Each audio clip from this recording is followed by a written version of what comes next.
In how many ways can the letter of the word corporation be arranged so that vowel always come together?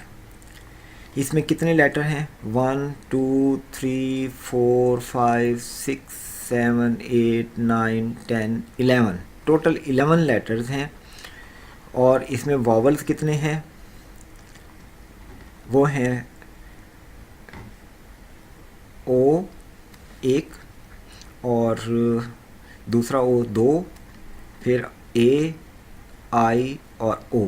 ये total 5 vowels हैं इसमें, यानी कि total words हो गए 11 और 5 उसमें वॉवल्स हैं। कंडीशन हमें दी गई है कि इनको अरेंज ऐसे करना है कि वॉवल्स हमेशा साथ साथ आएंगे, वॉवल हमेशा साथ साथ आएंगे। हाँ, पहले हम इसको ट्रीट करते हैं कि वॉवल सारे के सारे साथ साथ आ रहे हैं, तो हम इसे कहेंगे कि ये एक लेटर बन गया है, क्योंकि इसने एक पोजीशन लेनी है। जब हम अरेंज करेंगे तो ये सारे अगर इकट्ठे आ रहे हैं तो इनकी सिर्फ पोजीशन एक होगी, सिर्फ इसके अंदर चेंजेस आएंगी कि ए इधर हो गया या ओ उधर हो गया। तो लेटर जो बनता है, अगर हम इसे सिंगल लेटर ट्रीट करें तो हमारे पास बाकी बच जाते हैं ये 6 लेटर, और ये एक सिंगल लेटर है। इसका मतलब है 7 लेटर्स हो गए। तो आपके पास बना क्या कि 7 × 6 + 1 letters of which are occurs 2 times। इसमें देखें कि टोटल आपके पास हैं 7 लेटर्स, और इसमें आर 2 दफ़ा आ रहा है। इसलिए जब हम इसकी अरेंजमेंट करेंगे तो आर को आप 2 फैक्टोरियल से डिवाइड करेंगे, यानी कि इसकी जो 7 फैक्टोरियल बनता है उसे 2 फैक्टोरियल से डिवाइड किया जाएगा, क्योंकि आर 2 टाइम्स आ रहा है, इसको एक्सक्लूड होना चाहिए। The number of ways arranging these letter is equal to 7 factorial over 2 factorial.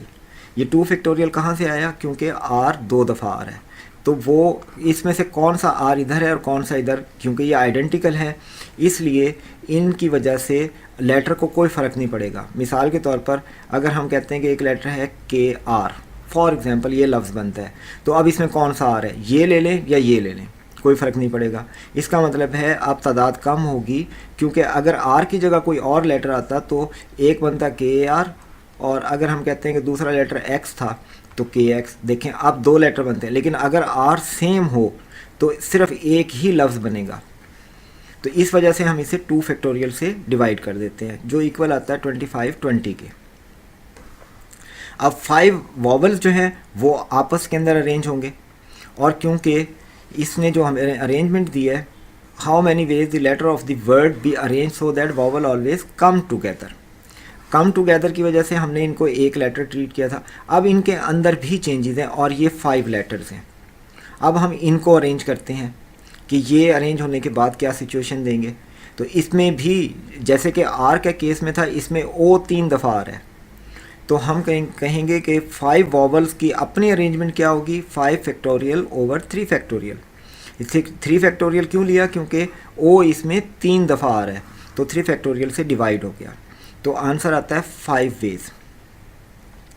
अब 5 पॉसिबिलिटीज़ वॉवल्स की अपनी हैं, और बाकी इसको एक लेटर के तौर पे ट्रीट करके बाकियों से ट्रीट करें तो वो 25-20 है। इसलिए हमने इन दोनों को मल्टीप्लाई किया तो टोटल पॉसिबल वेज जो बनती हैं वो 50,400 बनती हैं, जो कि ऑप्शन बी में दिया गया है। इसलिए इस क्वेश्चन का करेक्ट आंसर है ऑप्शन बी।